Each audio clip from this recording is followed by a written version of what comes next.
What was supposed to be a routine announcement has turned into something far more devastating. The confirmation we've all been dreading about Catherine, Princess of Wales, has finally arrived, and the implications are staggering. The announcement that changed everything.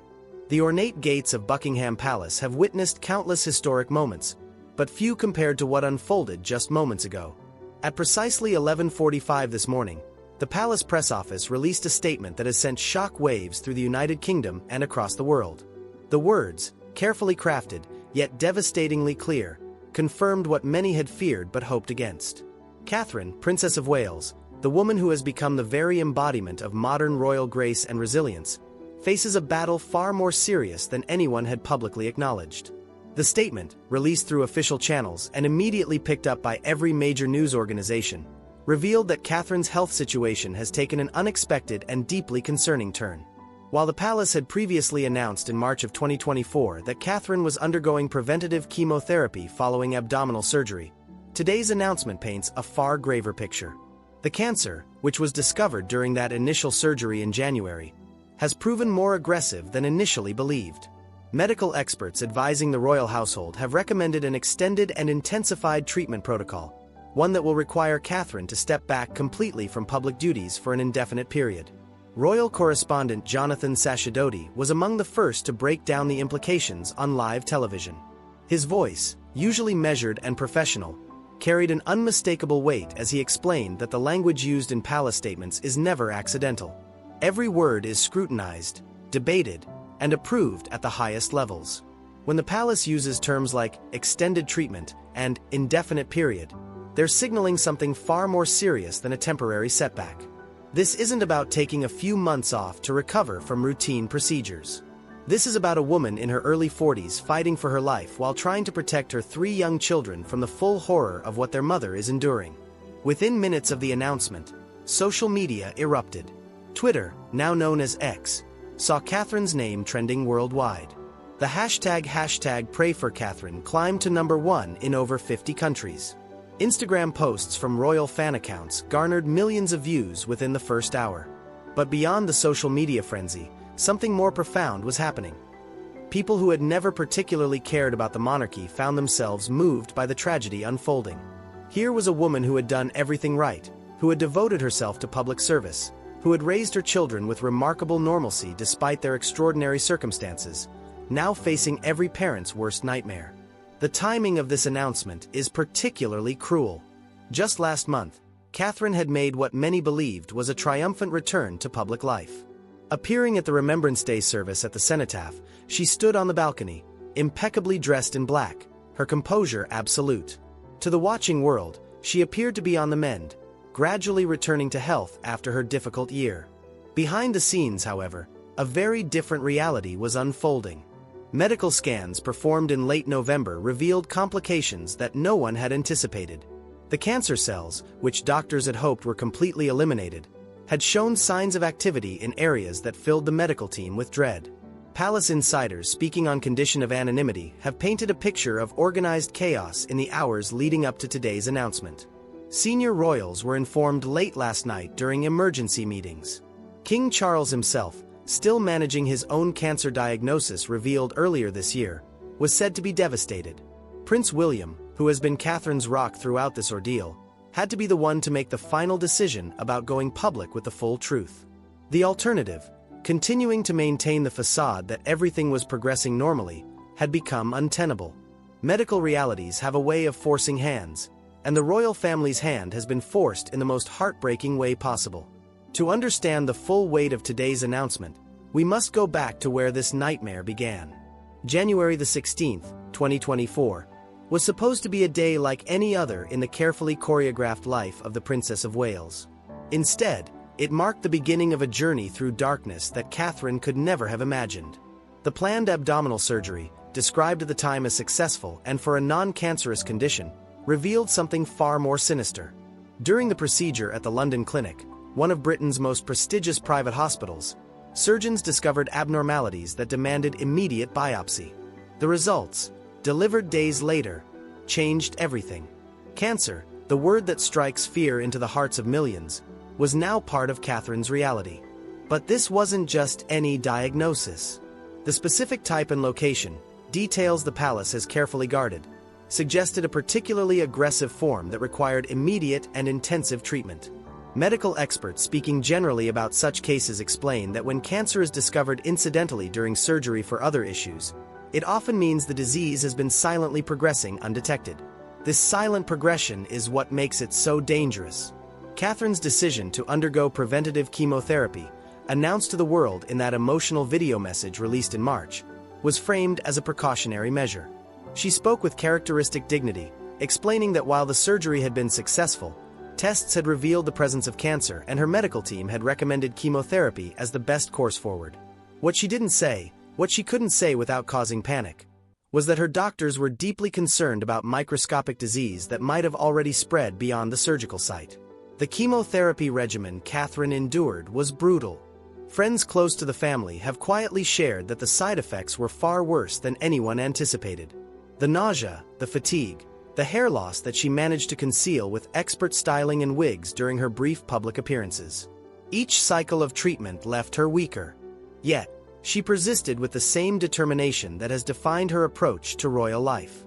She wanted to beat this. She needed to beat this. George, Charlotte, and Louis needed their mother. Throughout the spring and summer of 2024, Catherine largely disappeared from public view. The rare photographs released by Kensington Palace showed a woman trying to maintain normalcy for her children.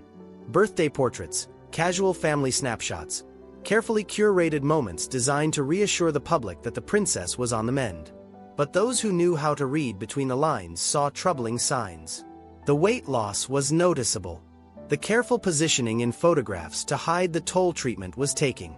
The cancellation of appearances at events she would have normally attended without question.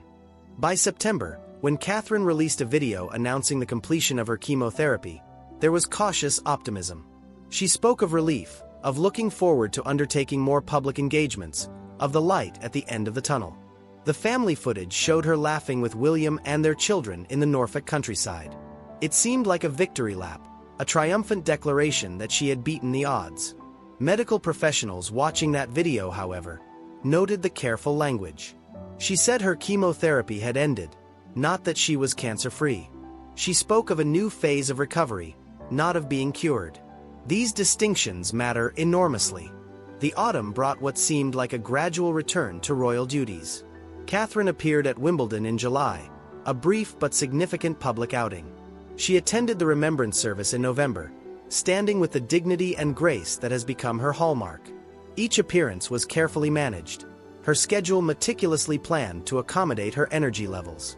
What the public didn't know was that behind each of these appearances were extensive medical consultations, careful monitoring, and growing concern among her doctors.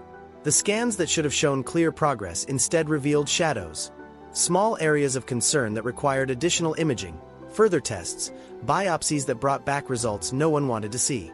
By late November, Catherine's medical team was faced with an agonizing reality. The cancer wasn't gone. It was adapting, evolving, finding ways to persist despite the aggressive treatment she had already endured. New treatment protocols would be necessary. More intensive, more experimental, more uncertain in their outcomes. Throughout all of this, Catherine has maintained a strength that borders on superhuman. Those who have spent time with her during this ordeal speak of a woman determined not to be defined by her illness. She continues to be involved in her charitable work, albeit behind the scenes.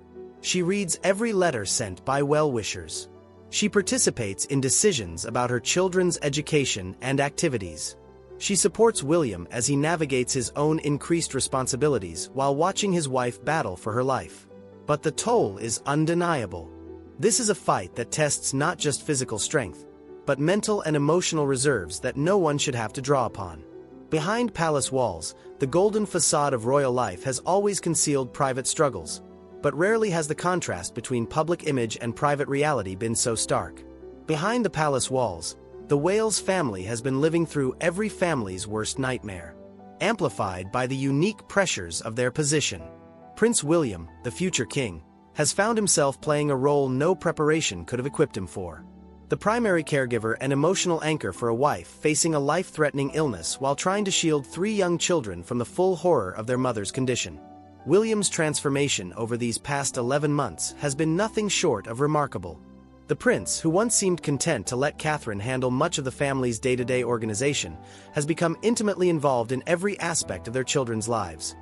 Morning routines, school runs, homework help, bedtime stories.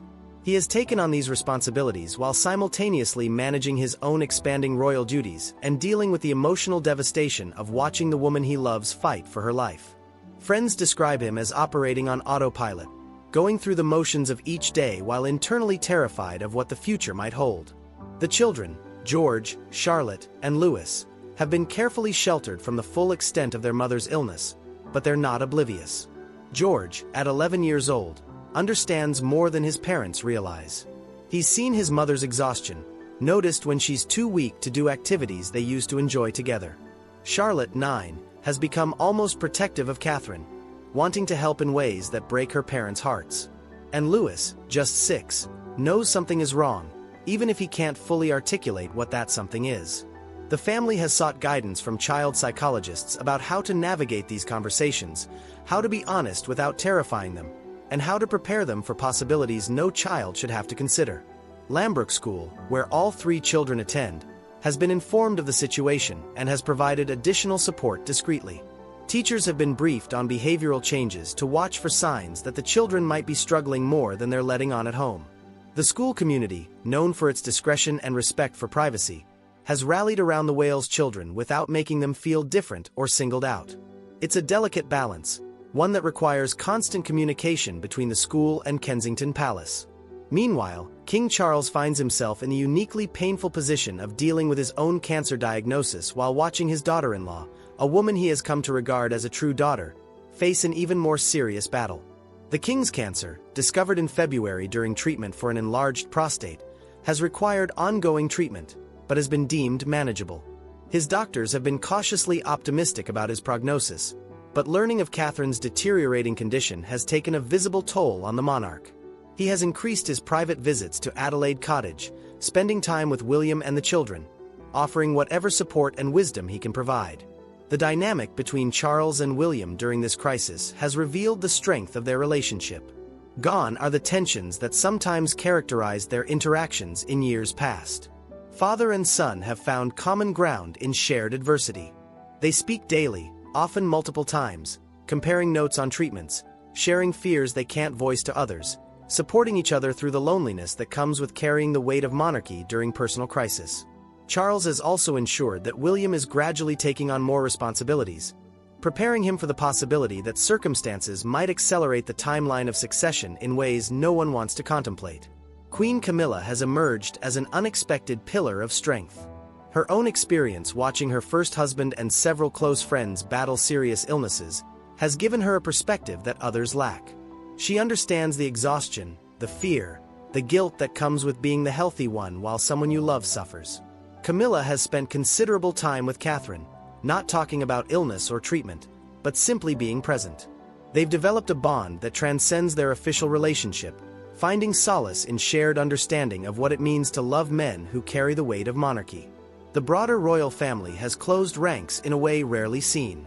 Princess Anne, known for her no-nonsense approach and relentless work ethic, has quietly taken on additional engagements to ease the burden on Charles and William.